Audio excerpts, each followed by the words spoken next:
Welcome back to Make It with Mod Podge. My name's Cathie and thanks so much for joining me today. I've got a really fun episode for you. I'm going to be sharing all of my tips and tricks for doing a napkin decoupage. So if you've never done this before, I'm going to teach you how you can transfer paper napkins like this to wood and to canvas. And in addition, I'm going to be sharing all of my best napkin decoupage secrets with you.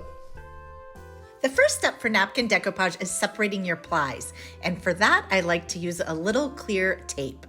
I just add it to the corner, and then you can easily lift up and peel back those white plies. We're only going to work with the top printed ply.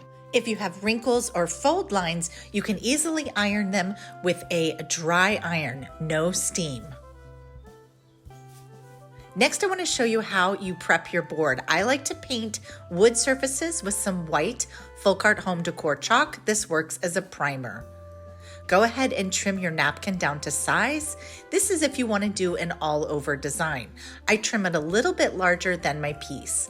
I like to use a 1-inch gold brush, and for this, I like to use Mod Podge satin. I'm just applying a thin coat to my prepped out wood. That's wood with 1 coat of the primer. This is just a little water in a spray bottle. I'm going to lightly mist my napkin, and that will help with wrinkles. You'll go ahead and place your napkin directly onto the wood surface, and then gently with your fingers, smooth that and place it down. Here's another tip. You can use some cling wrap on top of that to help smooth out the wrinkles. You can do it flat like this, or you can pick it up and use it as a little handle and rub on those wrinkles. Now for those edges, once it's dry, you can easily cut away your design, or you can sand them away using a little bit of fine sandpaper or a nail file. Here I've made a sample boards to show you the different finishes. This is what napkin decoupage looks like on plain wood. And this is what it looks like with the white painted surface behind it. So that's the Folk Art Home Decor chalk behind it.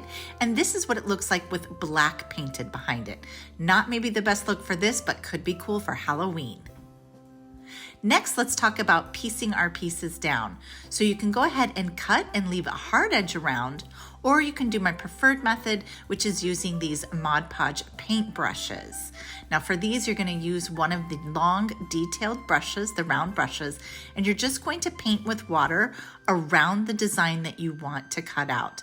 This is going to create a feathered edge, and you'll see that that will blend into your project much better than that hard edge. So go ahead and add your Mod Podge directly to your surface, and then you'll put your piece down top coating as you go. And in 1 second, you will see the difference between the hard edge, where you really see it, and the feathered edge, where it blends in. You can do the same technique on fabric using fabric Mod Podge. This is a canvas zipper bag, and this formula is a lot thicker. You're gonna go ahead and apply it directly to your canvas bag all over the front. Give a mist of your napkin, and then you can just place it right onto the canvas. And when this is done, it's going to feel like leather. This is a really fun way to make coordinated gifts and looks. Thanks so much for joining me on this tips and tricks video. I hope you learned a thing or two about napkin decoupage. I'll be back here next week with another fun project to share with you. And until then, have a crafty week.